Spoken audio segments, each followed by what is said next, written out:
Alors, on va commencer avec cette première question de Gilles. À partir de quelle quantité et fréquence par semaine faut-il réduire sa consommation? Est-ce qu'on peut rappeler les règles les recommandations? Alors, les recommandations de Santé publique France, c'est 2 verres par jour, pas tous les jours. C'est-à-dire qu'avec la notion qu'il y ait des jours sans alcool.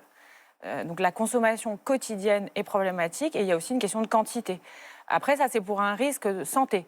On ne parle pas d'addiction, là. On parle d'un risque santé. Pour la santé, il est bien de boire moins de 2 verres par jour, pas tous les jours. Mais ça veut dire quoi? Que si on boit 2 verres d'alcool par jour, et pas tous les jours, mais qu'on fait quand même, je sais pas, 10 verres dans la semaine, il y a quand même un risque pour sa santé, même si on est en dessous de ce seuil? L'alcool est toxique. C'est un toxique, donc l'alcool est toxique pour la santé et il y a des risques notamment d'hypertension, de prise de poids, de fatigue, de troubles du sommeil. Et on banalise beaucoup cet effet parce que l'alcool est quand même dans notre culture une substance festive, synonyme de fête, synonyme de plaisir. Alors bien sûr, l'alcool détend sur le moment, mais il ne fait pas que ça. Ça ne fait pas que ça, c'est-à-dire? Il ne fait pas que détendre. C'est un très bon anxiolytique, l'alcool. Donc, quiconque boit 1 ou 2 verres est beaucoup plus détendu après. Donc, c'est souvent ça ce que les gens recherchent, et notamment la désinhibition, pouvoir faire la fête. Mais ça ne fait pas que ça. C'est-à-dire que oui, le lendemain, on est beaucoup plus fatigué. Certains dépriment, prennent du poids. Donc c'est un faux ami, l'alcool, et même si ami. on a l'impression d'avoir un petit bénéfice, on peut avoir derrière d'autres conséquences. Et alors justement, en faux amis, il y a des personnes qui peuvent boire un verre avant de dormir parce qu'ils disent ça me fait dormir tout de suite. Est-ce qu'à l'inverse, en fait, on se réveille plus quand on a bu un verre avant de dormir? Alors, l'alcool est un bon sédatif, c'est-à-dire que oui, en effet, ça facilite l'endormissement. Et donc, on pense que c'est un bon somnifère, sauf qu'on va dormir plus longtemps, mais on se réveille fatigué, avec un sommeil de mauvaise qualité, et donc un sommeil non récupérateur. Donc, non, c'est pas un bon somnifère. Vous avez dit 2 verres par jour et pas tous les jours. Il y a des personnes aussi qui se disent, tiens, je vais boire une fois dans le mois. C'est ce que j'allais dire. Mais alors, Oui. je vais... Une cuite, Ouais, quoi. une bonne cuite, quoi. Est-ce Pas que une c'est pas cuite, plus oui, dangereux très ou est-ce qu'il vite, vaut oui. mieux pas boire un petit peu de temps en temps? Ah oui, mais les jeunes, vous allez leur dire, tu bois un petit peu de temps en temps, ça ne va pas les amuser. Non, faire la fête, il faut faire la fête, bien évidemment, il n'y a pas de souci. Mais le problème, ça va être l'incident en aigu, là. Là, on n'est pas sur un risque chronique, sur l'effet, l'hypertension, la prise de poids, tout ça, mais en aigu, c'est-à-dire faire attention à la voiture, faire attention à l'irritabilité, la violence. Certains vont faire des choses qu'ils vont regretter, des rapports non protégés. Enfin, on va prendre plus de risques dans ces moments-là. Et Donc est-ce oui, il y a que un quand danger. on fait la fête comme ça, par exemple, une fois tous les 15 jours ou une fois par mois, est-ce que ça peut devenir quand même un risque de ritualisation et que ça puisse justement engendrer aussi une sorte d'addiction? Oui, bien sûr, parce que si on ne peut pas faire la fête sans l'alcool, là, ça devient un problème. En fait, l'addiction, c'est le fait de ne pas contrôler sa consommation. C'est-à-dire, je décide de ne pas boire et puis j'y arrive pas. Ou alors, je conceptualise la consommation uniquement dans ce contexte-là, avec ces amis-là en particulier. Le problème, c'est que ce soit obligatoire. Après, il ne faut pas s'empêcher de faire la fête. Ce qui est intéressant, c'est de se dire que je suis capable de faire la fête sans boire. Sans boire. Voilà. Est-ce qu'on peut rappeler ce que c'est qu'un verre d'alcool? Parce qu'on a plein d'alcools différents. Il faut faire attention aux verres qu'on utilise à la maison. Ce n'est pas les mêmes verres qui sont dans les recommandations. Et en fonction du type de verre, il y a le type d'alcool à l'intérieur.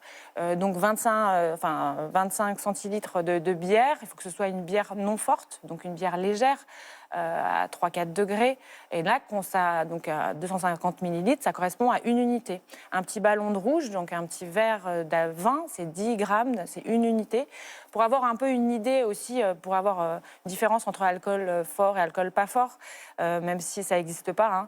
C'est-à-dire qu'une bouteille de vin correspond à 7 unités et une bouteille d'alcool fort correspond à 22 unités. Donc quand on dit 2 verres par jour, pas tous les jours, quand certaines personnes vont boire une demi-bouteille d'alcool fort, on est déjà à plus de 10 unités. Et on l'a vu sur les images que vous avez décrites, c'est aussi calorique. L'alcool, ça peut faire grossir. C'est des calories vides en réalité. Donc dans une période de fête où on se dit, allez, on va bien manger, si on peut aussi alourdir la balance calorique, et ça peut être aussi un argument pour se dire, je vais peut-être boire un peu moins pour ma ligne. J'ai peut-être pas peur de la dépendance, pas peur de l'alcool en tant que conséquence sur ma santé, mais sur ma ligne, ça a aussi une influence. Oui, tout à fait. D'ailleurs, les gens le disent, dès qu'ils arrêtent de boire alors qu'ils buvaient un peu plus qu'il ne faudrait, ils perdent un peu de poids. Parce que finalement, 1 gramme de glucides, on dit que c'est 4 kilocalories, et lorsque vous prenez 1 gramme d'alcool, c'est 7 kilocalories. Donc, on pourrait faire ce raccourci de dire que l'alcool est plus calorique que le sucre, mais c'est pour vous dire à quel point ça peut alourdir la balance. Et puis on a remarqué quelque chose de particulier. Lorsque vous buvez, vous avez une sensation d'avoir un peu plus faim. L'appétit augmente. Et puis on s'est rendu compte qu'il y a aussi une répartition différente de la graisse qui va se répartir au niveau du ventre. Et c'est très souvent caricatural chez les buveurs de bière. Donc pour la ligne, comme vous le dites, à l'approche des fêtes, d'ailleurs, est-ce qu'on peut se préparer aux fêtes en se disant on va boire un peu plus, c'est le temps d'être un peu plus sobre, entre guillemets? De toute façon, sa consommation, il faut un peu la regarder, en fait. C'est-à-dire que pas se laisser porter par sa consommation et dire je bois, je bois, je bois. C'est-à-dire que si on a éventuellement prévu une fête ou un anniversaire ou un événement, bah, peut-être que les jours qui précèdent, on va pas boire. Et puis aussi, dans la soirée de la fête, c'est intéressant aussi de ne pas commencer par l'alcool, de commencer par des boissons non alcoolisées, d'alterner aussi. Alors, ça ne fait pas diminuer la quantité d'alcool, parce que certains pensent qu'en buvant de l'eau, l'alcoolémie va baisser. La seule chose qui fait baisser l'alcoolémie, bah, c'est de ne pas boire, et c'est le temps. Donc c'est le temps qu'on élimine l'alcool. C'est aussi intéressant de manger en même temps que l'on boit, puisque ça crée des alcoolémies un peu moins élevées, enfin le pic d'alcoolémie. Voilà, donc c'est regarder sa consommation. Est-ce qu'on a souvent cette image des jeunes un peu fragiles qui ne tolèrent pas l'alcool et des personnes un peu plus âgées qui justement ont l'habitude et vont pouvoir tolérer l'alcool? Est-ce que ça, c'est une idée reçue? Est-ce qu'en vieillissant, on tolère mieux l'alcool que quand on est plus jeune? Ça, c'est une idée reçue. C'est-à-dire quelqu'un qui est en soirée et vous dites, bah, tiens, il a bu d'hiver et il est en pleine forme. C'est pas qu'il tient mieux que l'autre, c'est qu'il boit toute la semaine, en fait. Et donc son corps a toléré l'alcool et un phénomène de tolérance. C'est un peu un des signes de phénomène addictif. C'est le fait que plus on boit, plus on s'habitue. Et quand on est la première fois, on boit un verre d'alcool, on est par terre. Et puis quand on boit tous les jours, bah, au bout de 10 verres, on n'est pas par terre. Mais on est tous égaux face à l'alcool. On n'a pas, certains d'entre nous, des métabolismes qui tiennent plus que d'autres. Les femmes, on est un peu... on métabolise moins bien l'alcool, donc on va moins bien supporter. On va avoir une alcoolémie plus élevée pour la même quantité consommée, hommes-femmes. Mais après, quand on devient addict, elles boivent leur bouteille de whisky. Et en vieillissant, est-ce qu'on tolère moins bien l'alcool? Donc en vieillissant, on devient insuffisant en rénal, insuffisant hépatique, par la vieillesse de l'organe. Donc oui, on tolère moins bien l'alcool et on va être plus affecté pour des quantités moindres. On a cette question, difficile de dire non quand on trinque. Que faire? Eh bien justement, si vous cherchez des alternatives, vous avez sûrement entendu parler des boissons sans alcool, des bières, des vins et même des spiritueux à 0%. Et c'est un marché qui est en plein développement à grands coups de renfort marketing. Mais est-ce que c'est aussi bon pour votre santé? Eh bien les réponses avec Noé Poitvin, Alexandre Delaval et Khalid Mamoun. Pour commencer, vous avez le rhum qui fonctionne très bien. L'illusion est parfaite. Les bouteilles, les verres, on se croirait chez un caviste traditionnel. Ah, j'aime bien. Pourtant, dans cette boutique, impossible d'acheter du vin ou du champagne. Ici, on trouve uniquement des boissons sans alcool. Ce couple de trentenaires s'est laissé tenter. Ça, j'aime bien. Tu peux faire ton cocktail avec. Dans leur verre, les breuvages imitent le goût du rhum ou du gin, mais sans aucune trace d'alcool. Pour moi, après, comme je bois pas en général, j'ai pas l'habitude de boire de l'alcool ou même des boissons sans alcool.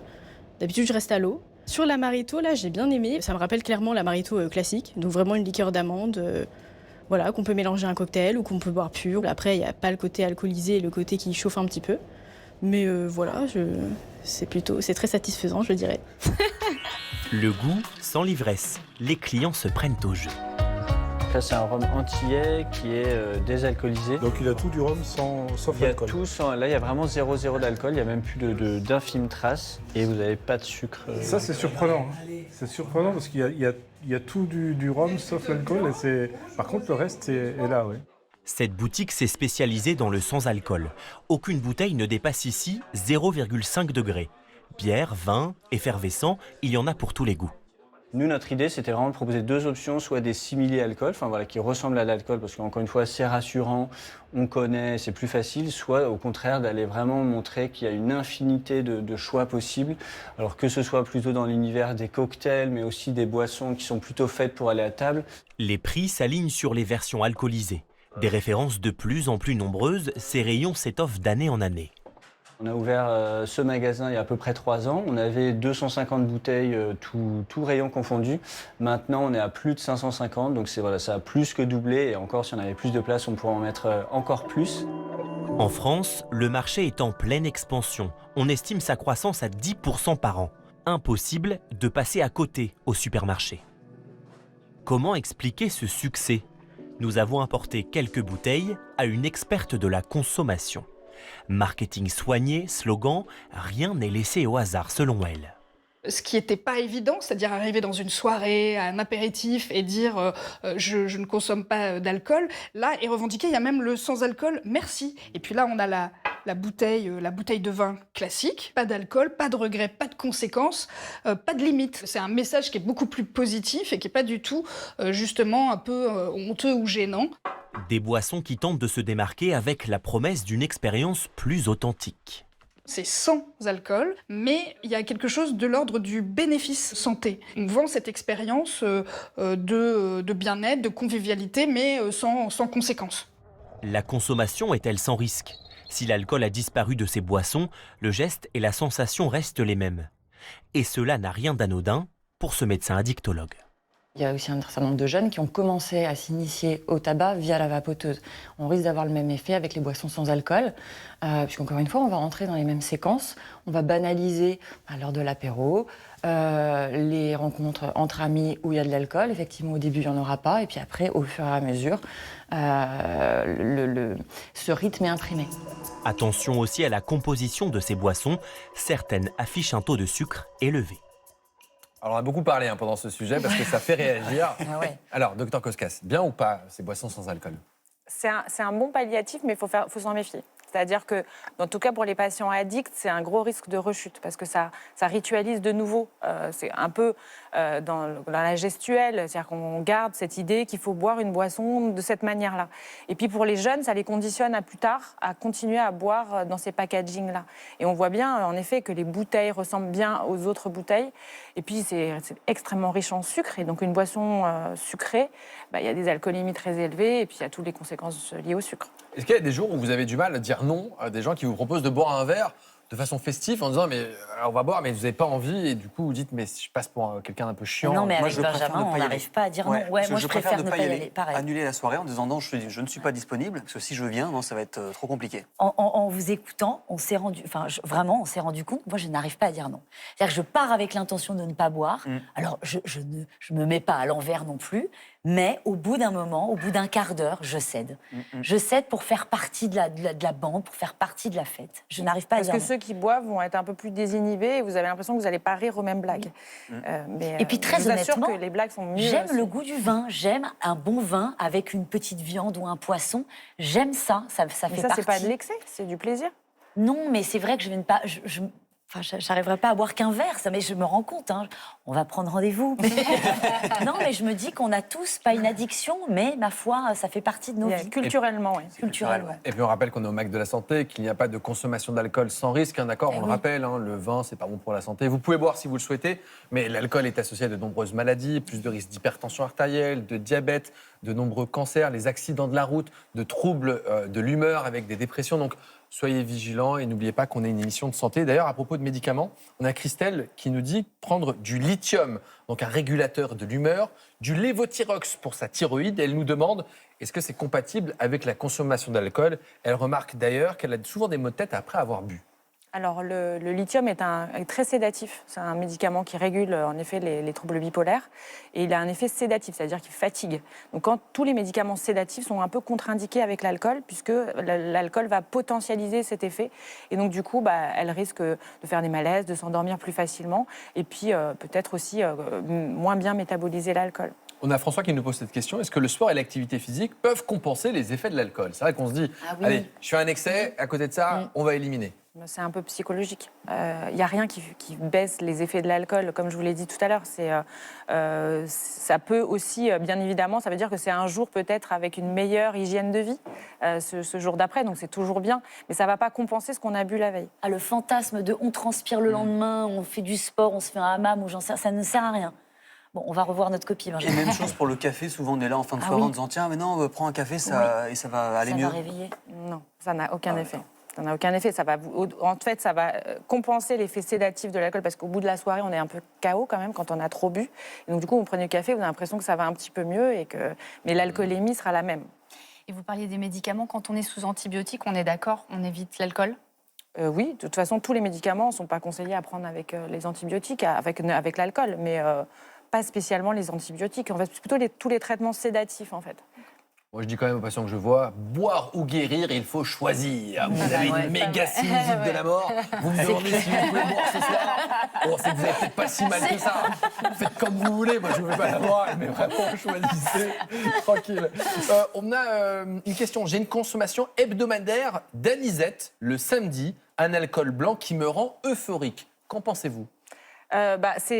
C'est festif, c'est une décision, ça fait dans un cadre bien particulier. Et puis après, tout est une question de quantité, en effet, de la consommation. En tout cas, on vous rappelle les recommandations, c'est 2 verres d'alcool par jour et pas tous les jours. Merci d'avoir répondu à toutes nos questions. On invite évidemment nos téléspectateurs qui ont des questions à vous rendre sur le site alcoolinfo-service.fr.